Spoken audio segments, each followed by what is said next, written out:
Ladies and gentlemen, Fourth and Trollers, welcome back to Fourth and Troll Fantasy, the most entertaining fantasy football podcast on the planet. I'm Noah Selby. And I'm Wes Selby.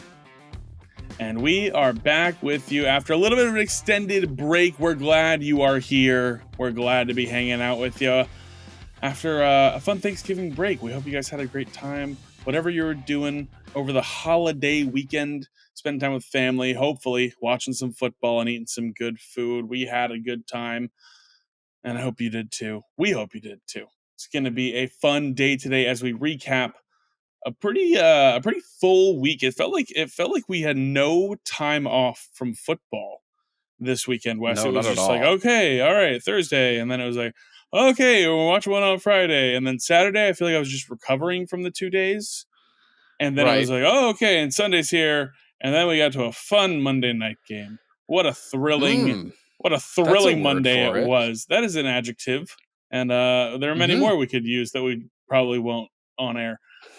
Anyways, we got a great show for you guys today. It's gonna be a fun time. Wes, how was your Thanksgiving? We spent a little time together. It was a good time. How you doing? Yeah, it was great. And it was with you. So it was always nice to see you in person and to give you a great big hug. Aw. But it was great. I spent time with you and your wife, and my girlfriend and I had a wonderful time in Phoenix with the family. And my dad, as you know, and many others, is a fantastic cook. He's a culinary artist. And so Thanksgiving is one of the most desired meals of the entire calendar year. And so once again, home run, a touchdown, a slam dunk, a goal, a penalty kick, all the sports, whatever you want. It was the game winner, and it was fantastic. How did you like Thanksgiving, Noah? It was great. It was a fun time. We got to spend the time together, some good games, some highs and lows on Black Friday with the Dolphins Jets game. We got to watch our second Dolphins game together this year. This time not in person.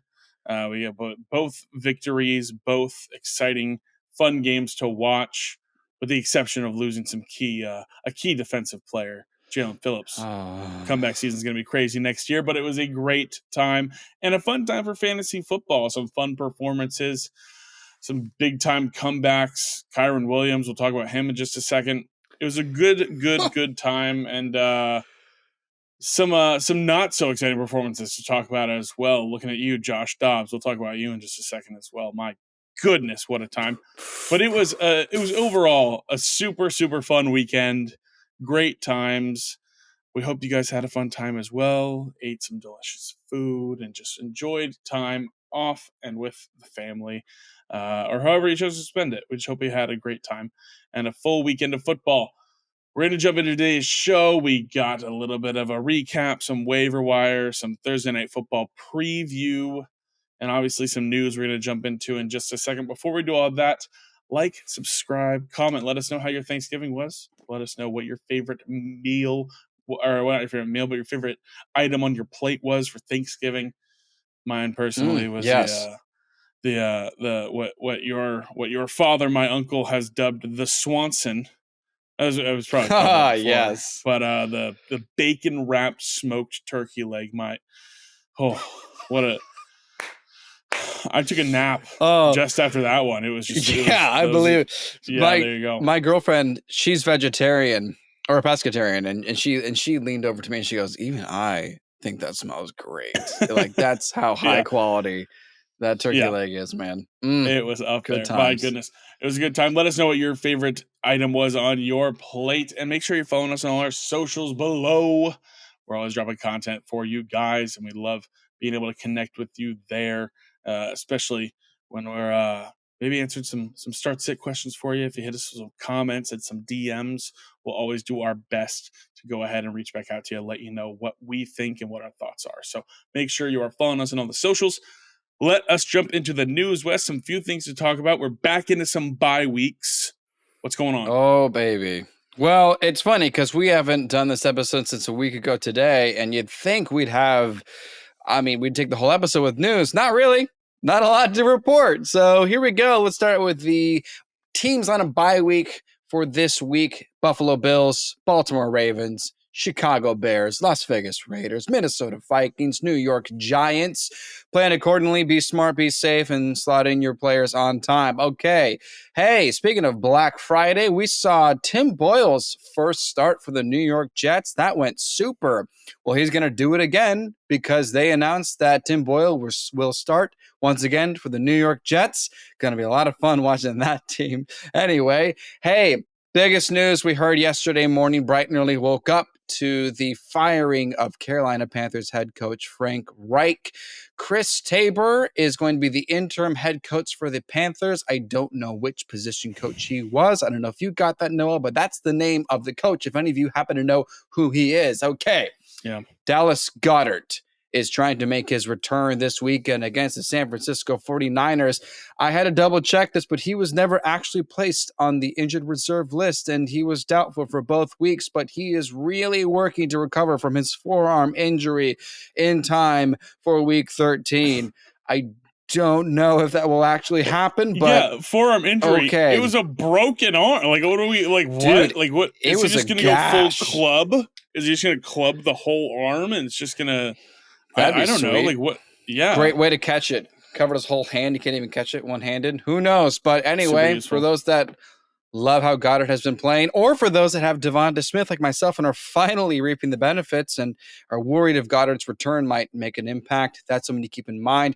Baker Mayfield had an MRI on his ankle from the game on over the Thanksgiving week. It came back negative for any kind of tears or any damage to the muscles or ligaments, but is reportedly very sore, and his status is going to be in question for this week. Just keep that in mind. Might see Kyle Trask under center. Speaking of under center here in the quarterback world, all kinds of crazy things going on. Dorian Thompson-Robinson remains in concussion protocol, and Joe Flacco could be starting for the Cleveland Browns. Yes, that's right. Yeah, the playoff contenders might see an AFC North quarterback once again in that spot. It's hilarious. What's going on?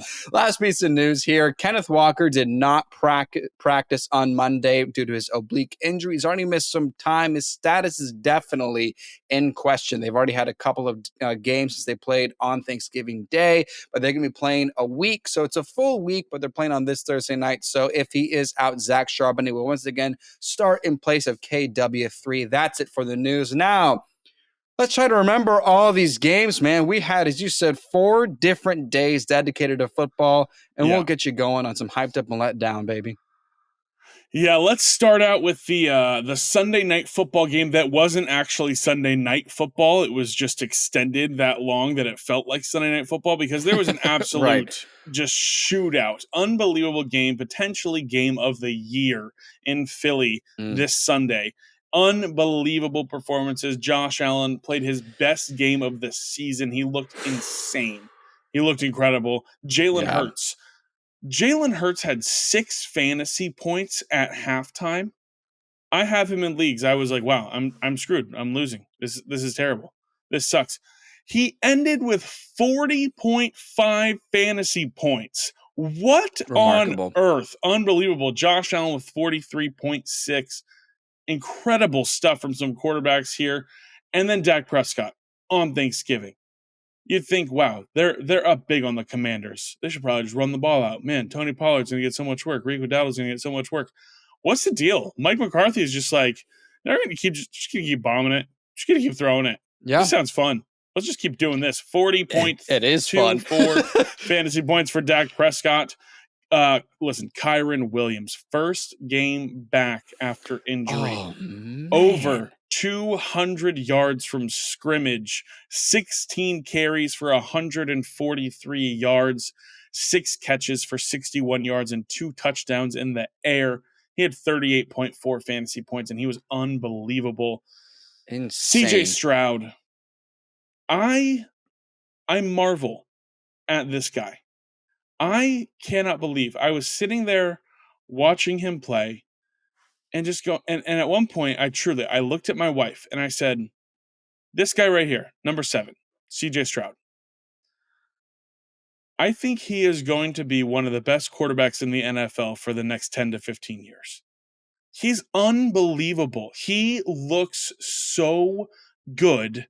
And honestly, Yeah. I think he could be the reason why Frank Reich might have gotten fired. I think there's truly a chance that their GM was like, "Well, you told us you wanted Bryce Legitimate. Young, you got it wrong. There you go, you're out." For what it's worth, I feel bad for Frank Reich, but CJ Stroud was unbelievable. Nearly 35 fantasy points on Sunday. Let's go back to Thanksgiving because Jordan Love. Where did this come from? 32.6 fantasy points, Yeah. 268 yards, and 3 touchdowns. And where did this come from? The Packers. This is crazy. They just came in. The defense showed up, shut down the Lions. It was an unbelievable game for the Packers all around. And Jordan Love They was definitely owned slinging Detroit. it. Yeah, it's unbelievable. Christian McCaffrey on Thanksgiving as well, 30.9 fantasy points. What a man. 24 touches, almost 140 yards, and 2 touchdowns. Christian McCaffrey does Christian McCaffrey things when he's Christian McCaffrey, and Christian McCaffrey's playing a football game. That's Bars. there, Barths. There you go. Bars. Last one here was Matthew Stafford. 31.4 fantasy points for Matthew Stafford. 229 yards and 4 touchdowns with 1 interception. He had himself a day. And yet Cooper Kupp and Puka Nacua just sucked. Just terrible. Dude, he threw 4 touchdowns, and both Cooper Kupp and Puka Nacua were under 7 fantasy points. We'll talk about them in just a second. Yeah. But that was just so frustrating. Luckily, in most of the leagues where I have Puka, I also had Kyron Williams. So I was like, this is just annoying, but like, cool. All right, I guess it evens out. They both score 20. Those were who got us hyped up. Enough of the letdowns, because there were a few of them, for sure. Tua Tagovailoa, 9.8 fantasy points for Tua. Just 243 yards and a touchdown with 2 interceptions. Now, one of them was probably ill-advised, probably shouldn't even thrown the ball. It was at the end of the half. They were trying to get the ball down the field to score a touchdown. Throws an interception, still led to a Dolphins touchdown. Hey, 100-yard pick 6 for Javon Holland right after that interception. All right. But the first one was a pick 6 on definitely, it was all in the plan. It was all in the plan. First one was a pretty poor interception, but just a letdown time for Tua. Not gonna lie, this is actually one that I think I kind of saw coming. I think both of us did, Wes, and we both were kind of advising people who had Tua not to play him, just given that the Jets defense is really good, and you beat them on the ground. That is how it happened, and we saw that with Raheem Mostert. We saw it with Jeff Wilson being very efficient. So down game for Tua, gets the Washington Commanders next week, and then the Tennessee Titans. Should be 2 great bounce back games for him. So don't be scared. Make sure you throw him back in there. Justin Fields on Monday Night Football, 10.6 fantasy points, 217 passing yards. The Bears didn't score a touchdown. They still won. And yet Justin Fields runs for 59 yards, but 2 fumbles. Really, really were backbreakers in this game. As far as fantasy goes for Justin Fields, it was pretty ridiculous. 27 completions and 217 yards. Like, I know a lot of people were tweeting about it, and people on the call were saying it. Just everything was around the line of scrimmage, except for the last pass that got him into field goal range to win them the game. Right. So, hey, if you had Fields, I apologize. There you go. Justin Herbert let us down, 15.4 fantasy points. Dude, felt like the same thing as with Fields with Herbert. It was like, okay, everything's just going to Keenan, and everything is right at the line of scrimmage, and everything is just around there. What's going on with the Chargers? Some weeks. It feels like some weeks. Should be. Go ahead. No, it just feels like this should be such a better team than they are. I mean, I know Baltimore is tough, but like, you held them to pretty much 13 points. I mean, Zay Flowers probably shouldn't have gone in the end zone on that last carry. He probably should have just slid down, kneeled the ball out, but he still did. All Zay Flowers managers rejoice. But I mean, hey Noah, hey Wes, you want a real time news? You want a real time update? Tell me. Kevin O'Connell is going to decide who's going to be the starting quarterback after the bye week. Oh, what? Oh my gosh. Kevin O'Connell, whether they will be considering changing quarterbacks out of the break, we're going to take a look and evaluate. Yeah, I'd say after 4 interceptions.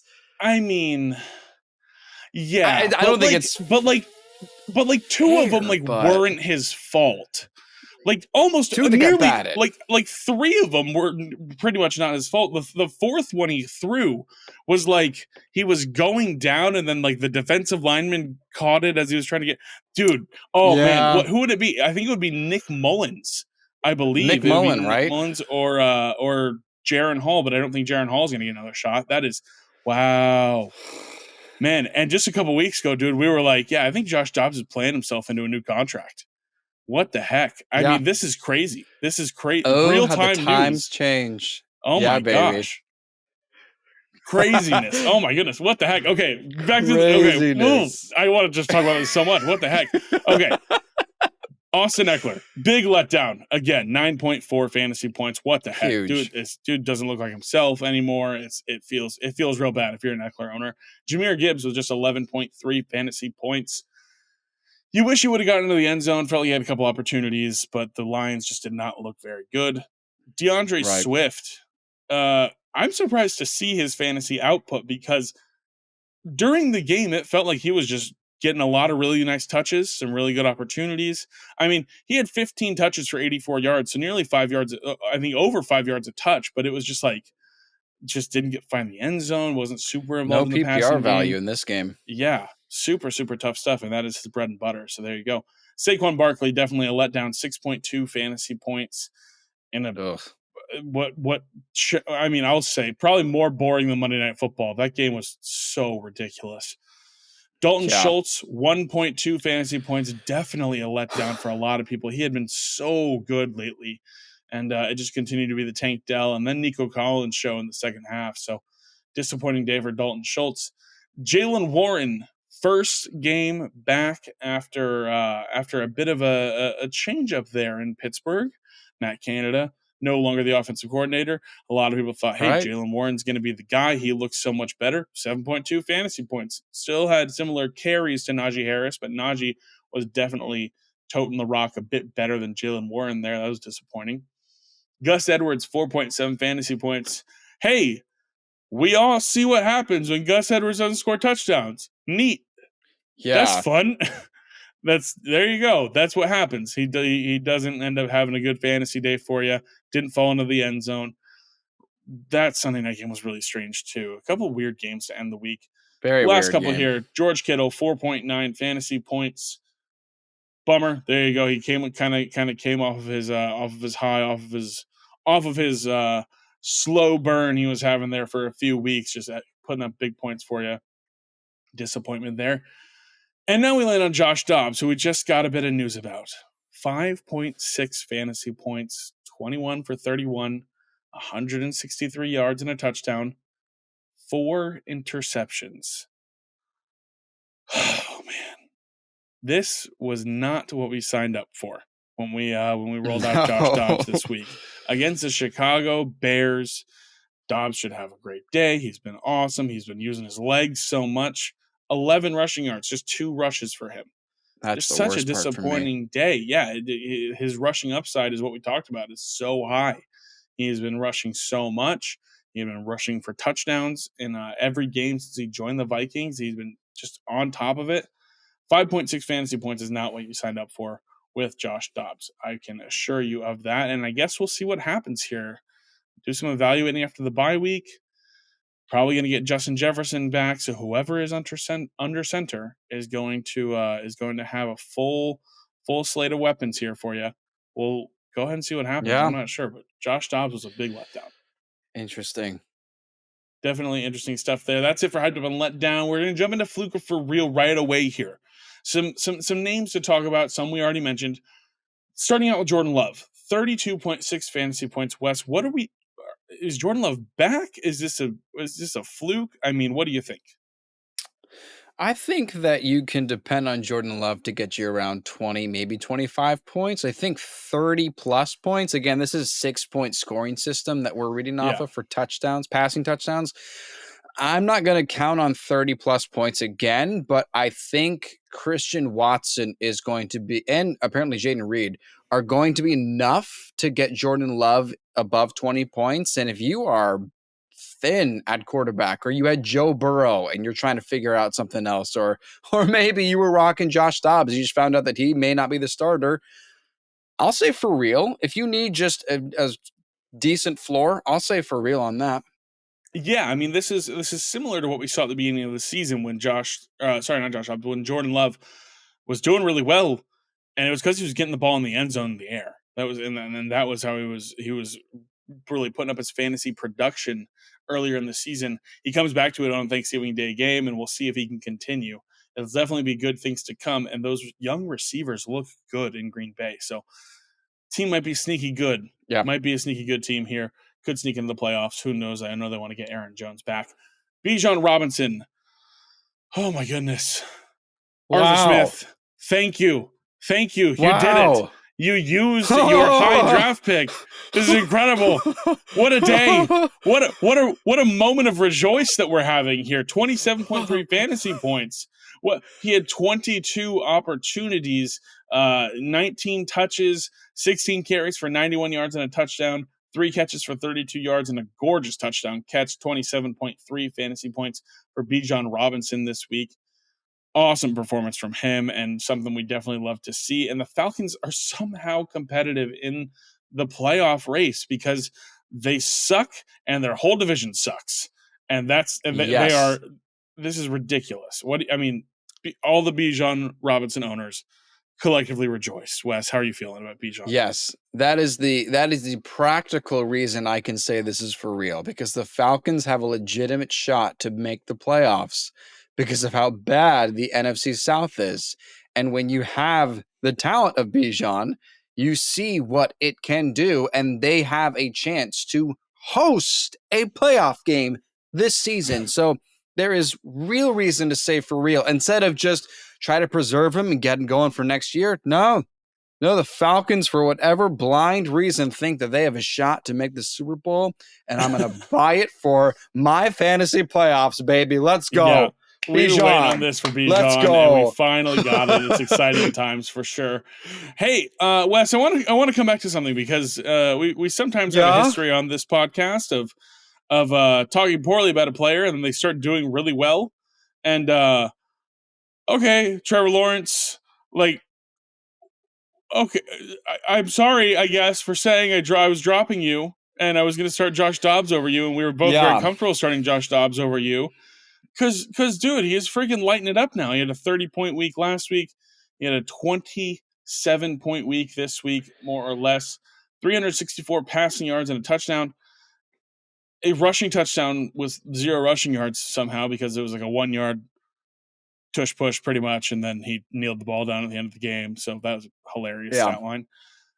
With Trevor Lawrence, West, is there a correlation with Zay Jones being back on the field that somehow this is where the offense opens up? They feel like they can be more aggressive. They feel like they can do more things here because, I mean, not only does this go with Trevor Lawrence, we'll just loop in his top wide receiver from Sunday. It was Calvin Ridley, who had 21.8 fantasy points, 5 catches for 89 yards and a touchdown, and that was pretty much all in the second half. So is Zay Jones the Jaguar whisperer? Like, what are we doing here? What's going on? Training camp, there was a lot about Zay Jones, and he was a big piece in kind of the muse of the Jacksonville offense and all the anticipation. I don't think anyone would legitimately say Zay Jones is their best weapon or their best player on offense, but I think maybe as a whole, the Jags need everybody on the field. I'll also remember never to draft Trevor Lawrence again. And I'll just trade for him at the deadline because apparently his first half is complete garbage and his second half is historic. So I will just remember this, say this is for real, and next year I'll skip over him and then I'll trade for Trevor Lawrence or pick him up off the waiver wire because I dropped him or somebody like yourself dropped him, and we'll just go from there. But this is for real, and this is going to keep moving. Again, speaking of real playoff contention, the Texans are right there. I know they just beat them, but mean, the Texans are trying to still win the division. They're not just in the playoff hunt. They're trying to win the Yeah. AFC South. So Jaguars got to keep going, and they got to keep going fast. And so I'm going to buy in on the Jacksonville Jaguars yet again. Yeah, I am too. I think this is for real with Trevor Lawrence, with Calvin Ridley. I think this offense is going to need to keep pumping. I mean, there's a reason this game came down to a 60-yard field goal that bounced off the crossbar and out. Like this game was competitive to the end, and it's Trevor Lawrence acknowledged it. He said, I want to win as many games as possible, and with CJ in this division, that's going to be tough, and it's going to be fun competition for many years to come. So potentially a new rivalry there in the AFC. It's going to be a fun time to watch pan out. Don't forget Anthony Richardson when he's back. Oh my gosh. Yeah, Anthony Richardson. Don't forget Will Levis. Oh, come on, baby. And Will Levis, baby. What a division, man. Oh man. the Mayo fraud of the 21st century, Will Levis. Yeah. There you go. I hate Will Levis. Point blank. There you go. That's not it. True. Listen, Rashee Rice. Oh, baby. Oh, man. We finally got the breakout. And listen, I hope you were following us over on X, on Twitter. There was a notification on Sunday morning that officially Kadarius Toney would not be playing in the game, and Mecole Hardman had been placed on IR. And the early on in the season success we saw with Rashee Rice, where he showed his really nice flashes when he was getting some good targets, was when those two guys weren't very involved. Obviously, Mecole Hardman gets traded to the Chiefs. Rashee Rice, we said, hey, maybe get him in your lineup here. It could be a reemergence day, and boy, oh boy, was it. 10 targets for Rashee Rice. The consolidation when those guys weren't out there of targets to Rashee Rice was awesome. Exactly what we wanted to see because he is super talented. 8 catches for 107 yards and a touchdown, and the touchdown was awesome. Showed what he can do after the catch. He was just a speedster down the sideline. Really, really great stuff from Rashee Rice with 24.7 fantasy points, though, Wes. What do we think on Rashee Rice? No question. This is for real. I mean, we've been waiting for a Chiefs wide receiver to emerge, and we knew it was going to take some time. That's why when we started out the regular season, we said don't start any Chiefs wide receivers because we don't know who it's going to be just yet. And we thought perhaps it could be Rashee Rice. We thought perhaps it could be Kadarius Toney, given what he did in the Super Bowl against the Eagles last year. But it has been a slow progression, and we have seen for several weeks now, teams are containing Travis Kelce, and it's forcing Mahomes to look elsewhere. And when you have 10 targets for 100+ yards and a touchdown from Patrick Mahomes, you are important to this offense, and that is for real. Yeah. No, 100%. And we're going to see this potentially even in a higher fashion for at least the next 3 games with Mecole Hardman being on IR. He'll be out for at least the next 3. So Rashee Rice should be truly a strong flex contender and in consideration for your lineup, at least for the next 3 weeks with Mecole Hardman on IR. We'll obviously see with Kadarius Toney, but Patrick Mahomes worked out with Rashee Rice in the offseason before the draft, felt really good about it, told the Chiefs that he wanted him. And he's had some bad drops, but he's still got 10 targets in the game. He still has the trust of Mahomes. So exciting stuff to come for the rookie wide receiver.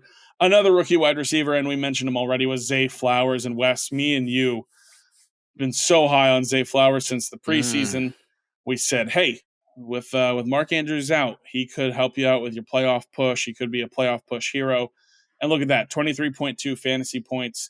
He had 5 catches for just 25 yards, guys. We lucked out with the touchdowns here, but this was a really strange offensive game for the Ravens. Only 20 points scored against not a great Chargers defense. So, but 8 targets on those for those 5 catches for 25 yards and a receiving touchdown there. And then he had the carry at the end of the game, which actually won me the week in the Trollers League, Wes. It was coming down to it. I was very close here, and it was going to come down to Ty Chandler getting me about 8 points on Monday Night Football, and clearly that did not happen. But when Zay Flowers takes that handoff from Lamar Jackson, gets into the end zone, puts out a second great celebration on the night. Great time for Zay Flowers owners and great things to come for Zay Flowers continuing without Mark Andrews. I think we're both in agreement on this one. Yeah. Absolutely. And just for clarification, because you may look at the stat line and just as you pointed out, 25 yards for 5 catches. I mean, yeah, you think about Gus Edwards, where it's like, oh, if he doesn't get in the end zone, he's a terrible week. Well, his previous game, he did this already. This was the exact stat line he had. It was just a penalty and out of Yeah. bounds. He had a rush that OBJ apparently held on, and that rushing touchdown was called back. And then he had an incredible touchdown catch, but his feet were out of bounds.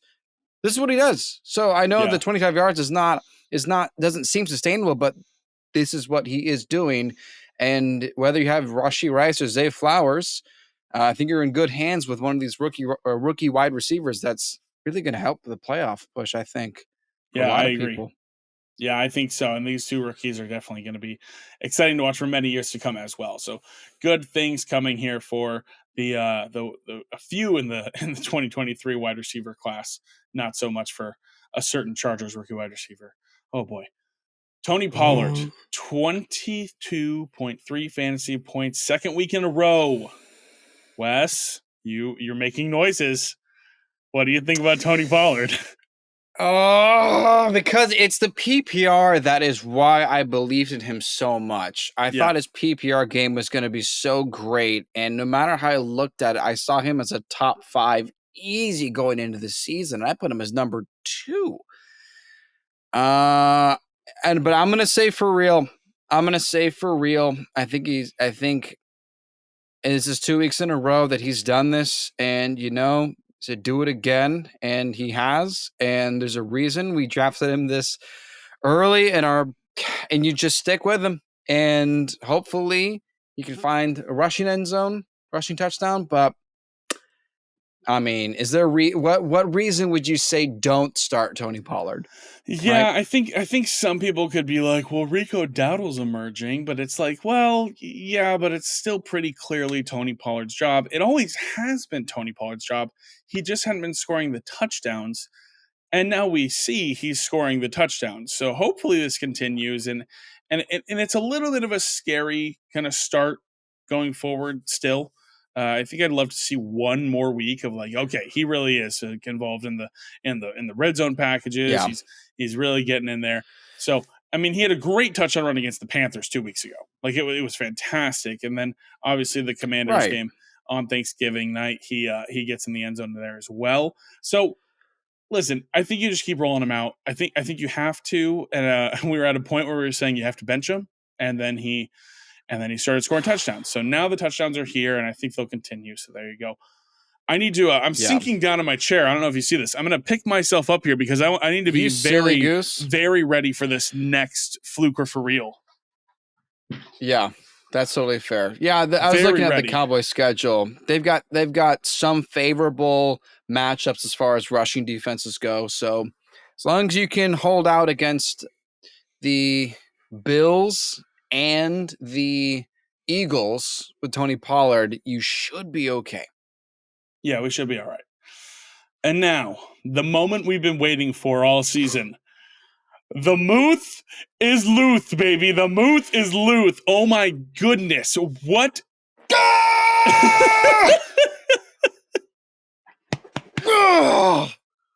Finally! Did you guys hear that? Did you guys hear that? I'm scared. Listen, Pat Freiermuth, 21 fantasy points, 9 catches, 11 targets for 120 yards. I couldn't believe what I was seeing.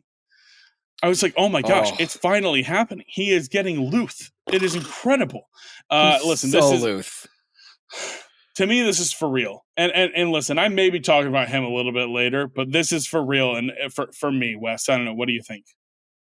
Of course it's for real. It's Pat Freiermuth. Yeah. He's so talented. He's been hurt. He's been so talented. It's been such a bad offense.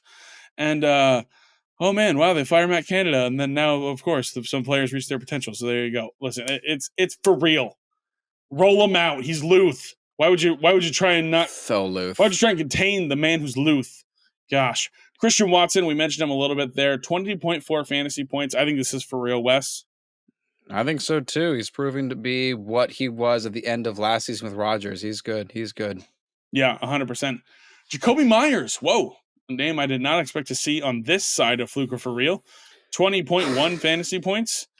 Wes, thoughts? Unfortunately, I don't buy this, man. I Yeah. don't. I just can't. Sorry. I like him a lot, but no. Sorry, Jacoby. It's not what it was when Jimmy Garoppolo was the quarterback. So this is a fluke. I'm glad you had a good game though. It was exciting to see. The first touchdown was awesome. Broke a tackle, getting in the end zone. It was really good stuff. So Tyler Higbee. What? I just 19.9 fantasy points. Yeah, naturally, when Puka Nacua and Cooper Kupp and Kyron Williams are all active in a game, yeah, then half the touchdowns from the quarterback are going to Tyler Higbee, who hadn't scored a touchdown all season. I'll tell you what, my team in the 32-man league was sure happy about it. I won there thanks to Tyler Higbee. So 19.9 fantasy points, but I don't think I can rely on this. No, that's just on behalf of Puka Nacua and Cooper Kupp owners. This is a fluke. Yeah, 100%. Curtis Samuel on Thanksgiving, 19 fantasy points, 12 targets. I mean, is this a result of a great Cowboys defense and Howell had to get it somewhere, or what's going on here, Wes? No! Don't trust any Commanders wide receivers. No! Don't! 12 targets is incredible. Don't do it. Don't do it. Don't do it. Nope. Don't do it. Don't do it. Next up here, his one of his opponents on the other side of the field, Brandon Cooks, 17.2 fantasy points, 4 catches for 72 yards and a touchdown. Wes, what do you think? I don't like the sustainability of his yards per catch. I don't like how touchdown dependent is. But that's for real, man. I know, that's what I'm saying. Dude, I hate it. I hate it so much, but it's so for real. Like it's ridiculous. Yeah. He's had over 14 fantasy points in 4 of his last 6 games. It's like, what's going on? I don't like this, but it's happening. It's a thing. Yeah. And the Cowboys are so good. There are so many touchdowns to go around and so many yards to go around that it's like, yeah, Brandon Cooks, we got him on the team for a reason, and we'll just get him some yards and some touchdowns. 17.2. This is for real. And where I have Brandon Cooks, I'm rolling him out in my lineups. So that's I can't believe that's a sentence I'm saying right now, but it's for real. Jalen Hyatt, the last one here for the good section of Fluker for real. 15.9 fantasy points, 5 catches for 109 yards on 6 targets from Tommy DeVito, Mr. Gabagool himself. What do we think with Jalen Hyatt here, Wes? This is what he did in college at Tennessee, right? It was Tennessee where he got 5 touchdowns. You and I watched that game actually at a Buffalo Wild Wings coming off of the Rams-Panthers game last year. This is what he does. He is a deep threat player. He is a speedster. In fact, it was some statistic in the offseason, if I remember correctly, where he broke some record for like fastest clocked speed of this or something. It was like 23 miles an hour. It's insane. But not yet.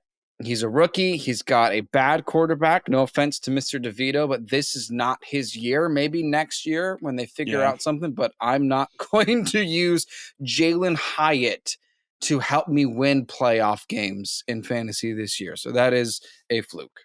Yeah, I need to see it a few more times at least before I'm like, yeah, and I know we saw it in college, like you said, but yeah, do it again.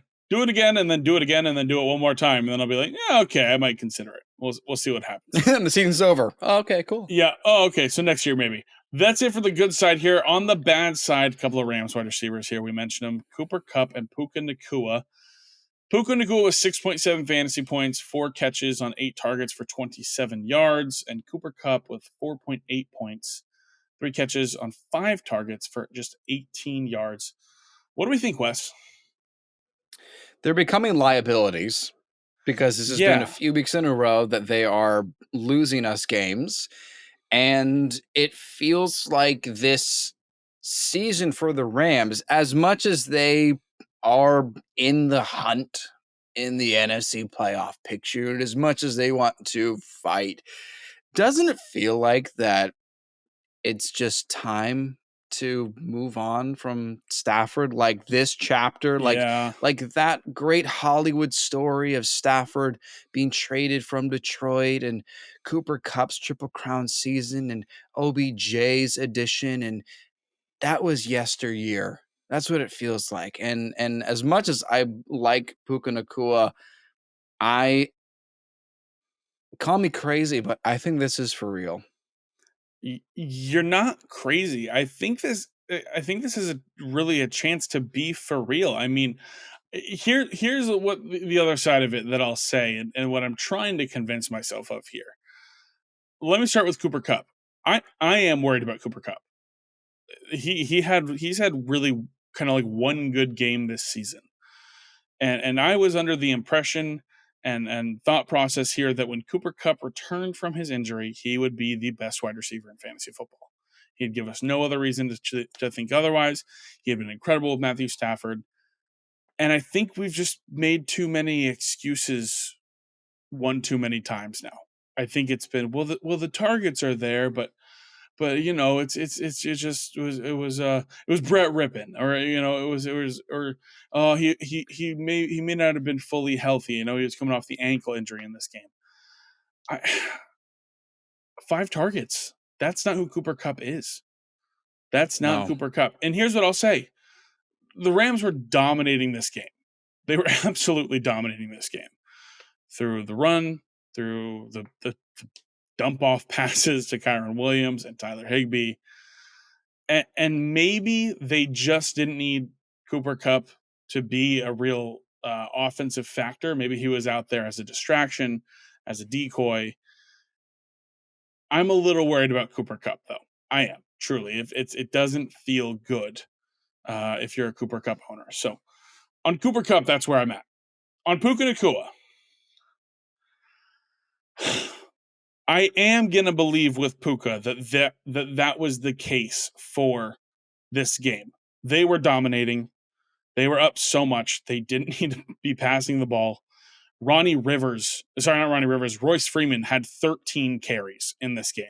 That's where they were at Yeah, he as a had a game. team. Yeah, it was just it was a very good offensive game for the run, and just some balls weren't going Puka's way. The 8 targets is what I'm holding on to, and the fact that over in the next 2 weeks they play Cleveland and Baltimore. Cleveland, you can't really run the ball against, and Baltimore is a fantastic defense. We saw Justin Herbert just had to throw a ton against them. So that's what I'm holding on to with Puka. But if I'm a Cooper Cup owner, I don't know if I'm starting him next week. Truly, like it's going Right. to be so hard not to, and it's going to be so hard also to start him. Like it's so difficult. I, I can't believe there's a conversation we're having about Cooper Cup like this. But I'm you're going to right. ask. Go ahead and finish that thought because I'm going to No, pull it's just some stuff up you're here real right. quick. It's just there. It hasn't been the Triple Crown season. The connection doesn't feel like it's there. I mean, we see it in the targets: 8 targets for Puka, 5 for Cooper Cup. I mean, the thing I'm going to hold on to with Puka here is, you know, it was a down week against the Cardinals the last time they played. They ran the ball all over them that game. Kyron Williams was like a top 3 running back in that game as well. And then he came in against Pittsburgh. Puka was the wide receiver 5. And then a tough matchup against Dallas, where Stafford went out for half the game. Game in Green Bay, where they had Brett Rippin throwing the ball. First game back with Stafford, Puka goes for 18.7. And then they're playing Arizona again, where it was like, hey, we're just kind of running the ball. So I'm still starting Puka fairly confidently, but I don't know about Cooper Cup. I have more. I can't believe I'm saying I have more question about Cooper Cup this late into a fantasy football season than I do about a 5th-round rookie wide receiver. This is Cooper Cup's 5th straight game under 7 points. Yeah, And let me it's ask, so bad. would you rather start Cooper Cup or Rashee Rice? Oh man, Oh, why did you have to pick such a good question? Oh, Thank you. that's such a good who are the Chiefs? That's what I guess. Let's see that. Chiefs Who are do the playing the Chiefs play? Packers. Packers. You can run the ball against so And the well Rams are against the Browns. against the Browns. And then next week, the Rams are against the Ravens. And then would you yeah. rather start Cooper Kupp or Zay Flowers after the Ravens bye week? That's where I stand. Zay Flowers, I would start over Cooper Kupp in that game. I think that's where I would But be at in this that week, game. It's so tough because you can run the ball so well against the Packers. So like I think I would still start Cooper Kupp, but that's a long conversation I would have with myself in the shower. Like I would struggle with that so much. I mean, no, I think I would start Rashee Rice over Cooper Kupp. Like it's insane to say, but it just does. There's something off with Cooper Kupp. And if you've been keeping track, now that we've said this, he's going to go for 35 points. But listen, start Cooper Kupp now for here's your vote of points. confidence. Yeah, it's just such a disappointing outlook for Cooper Kupp the rest of the season. It feels like hopefully these next two games where they really will need to be passing the ball, hopefully they'll get him more involved and he can go back to what he used to be. But oh man, such a disappointment for both of these guys last week. Another guy here, Adam Thielen. I mean, one catch for 2 yards in a game where the Panthers had a chance to win. Like he had 3 targets. Like I don't know what practice was like this week, or if Vrabel just had such a lockdown on Thielen. It's shocker that Red Zone didn't show us much of this game. Oh, I mean, wow. I mean, what do we do with more Thielen? interesting when the fire alarm went off than this game on Red Zone. Yeah, exactly. Yeah, with a team who just fired their head coach, we don't know what direction they're headed with after a 3-target game. Can you start Adam Thielen next week, Wes?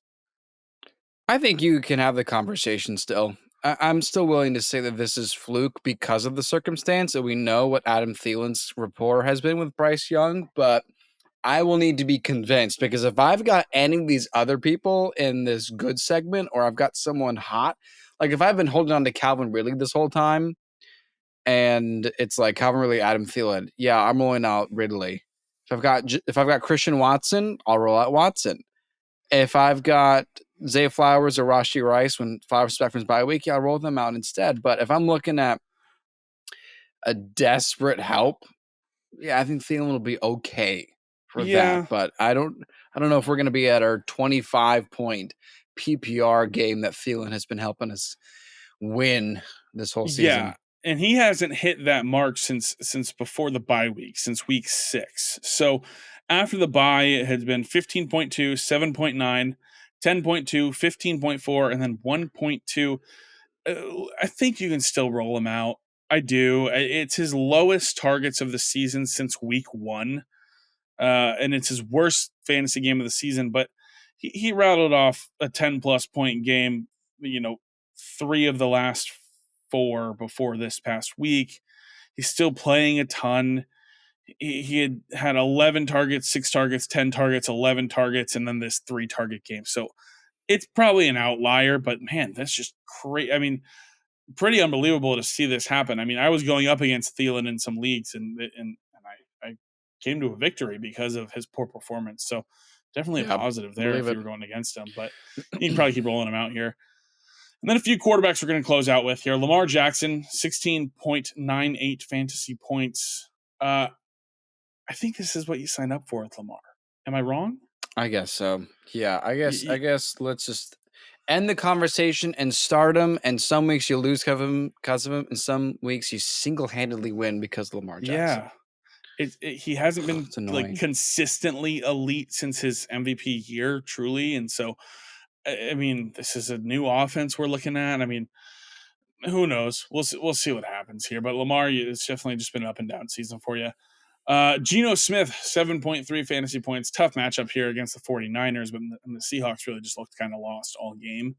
But I think it's for real with Geno, dude. I I'm so I do disappointed. too. I He am equally disappointed. We both we thought he had was going to such be high top 10 hopes. going into the season. Yeah. Jackson Smith and Jigba's on the team now. Kenneth Walker, Zach Charbonnet. It's like, gosh, could you get a better, more loaded offense? Still nothing. Yeah. Nothing. 7.3 points. It's so disappointing here. DK Metcalf feels like he's been non-existent this season. I had him as a top 10 receiver coming into the year. And Yeah. this is just I know it's the 49ers, but you have been able to pass on the 49ers this season. The passing game has been what's worked. The running game not so much, and it was disappointing. Zach Charbonnet led the team in receptions on Thursday night, so it was pretty ridiculous there. Last one here, Yeah. Justin Fields, 10.58 fantasy points. Definitely the low end here. He had the 2 fumbles that took away what was maybe a 15-point game, and they don't score a touchdown in this game. They kick 4 field goals and win. Disappointment for sure, but I'm not convinced this is for real. I think this is potentially a confidence boost and a win that he needed, and the connection with DJ Moore was there. Dude, his Yeah. first drive of the game, he was making plays that I was like, yo, this is like Mahomes. Like he is poised. He is under pressure. He's getting out. He's making the throw. He's making impressive throws. And then the rest of the game, it was like, what happened to that guy?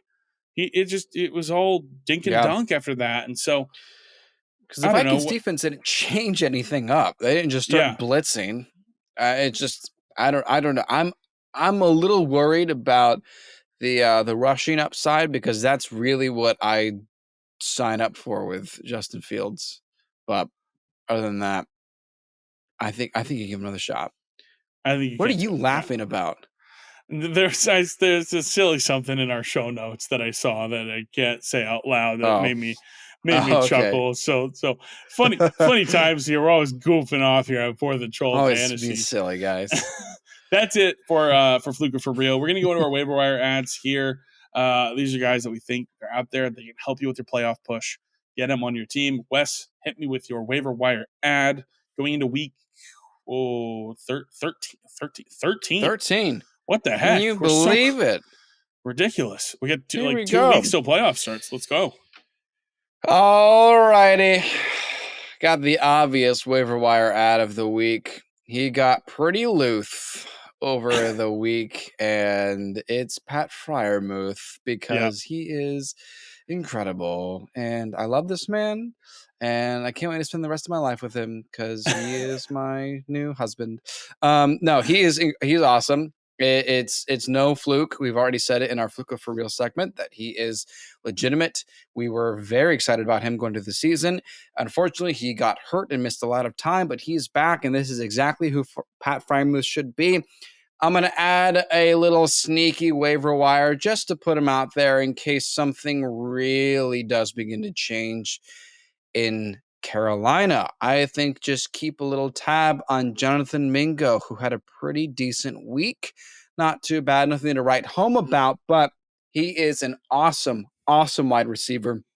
He is my second favorite wide receiver coming out of the class behind Josh Downs. I comped Jonathan Mingo to a Terrell Owens type of Yeah. player. And if that does actually begin to blossom, that is going to be incredible. Here's the reason you should keep an eye on maybe some of these Panthers wide receivers. I'll throw out DJ Chark as well, but Mingo's the one that had a better game. They have nothing to lose now, so they're going to just figure out whatever the heck they want. And that's usually when teams start playing really well. Because I don't know if mathematically they're out. Probably not because their division is pretty bad. But Jonathan Mingo, good wide receiver. They just fired their head coach. He just caught 4 of 6 for 60 yards, and they're going to play Tampa Bay this week, who's allowed the 4th most points to wide receivers. Just keep your eye on Jonathan Mingo. But again, obvious waiver wire is Pat Fryermuth. Yeah, and as wild as this sounds, Wes, I fully agree with you. Legitimately, my clear waiver wire ad for the week is Pat Fryermuth. He is 49% owned. He is definitely somebody who should be out there and on your team. 11 targets, 9 catches, 120 yards. If this was still a Matt Canada offense, I would write this off, but it is not. It says something. When you're an offensive coordinator for a team for so long, and in 58 games, you haven't gone over 400 offensive yards. And then in your first game as a team, when you fire that offensive coordinator and you go over 400 yards of offense, that means something. There you go. It's simple as that. So that is my clear waiver wire ad. And no joke, my under the radar addition in the waiver wire is Jonathan Mingo. He is 16% owned. He led the team in receiving. Frank Reich was just fired, and there could be a change. There could be a shift. They could want to see these two rookies do more together. What? How do we do that? Come on, man. That's impossible. I have no idea. I have no idea. I literally started writing down, I cannot believe this is happening. What the hell is going on? That's so ridiculous. Great. Right, yeah, so Pat Freiermuth and Jonathan Mingo, it may be a thin waiver wire this week. I don't know. Maybe that was it. Pat Freiermuth, very obvious. But Jonathan Mingo, a guy that I really like. I have on a couple dynasty teams. Exciting to see him do some stuff here, and he plays so much. He's on the field so much. He plays such a high percentage of snaps. So Jonathan Mingo is up here for you in the waiver wire if you're looking for somebody. Down. Yeah, if you're looking for somebody to get in that lineup, you can go ahead and maybe get him at least on the team. See what happens here. Maybe we'll get some stuff moving with Jonathan Mingo in the future. Hilarious. On to Thursday Night Football preview. We've got Seahawks versus the Dallas Cowboys. It should be hopefully a good one, but it's Amazon Prime Thursday Night Football, so it's not going to be. Anyways, that's pretty clear. If there's two things certain in football, it's Christian McCaffrey touchdowns, and Thursday Night Football is going to suck. That's how that lays out there. Must starts, risky starts, don't starts. I'm going to start us out here with my must start. I'm going to say you got to start Brandon Cooks. Listen, 14 plus fantasy points in 4 of his last 6. And here's the thing. They win soundly when he is involved. Like they do not have to worry when he is touching the football, when he is involved in the offense. They just coast by on the offense. And I know McCarthy wants to do that on primetime. So Brandon Cooks is going to be involved in this game.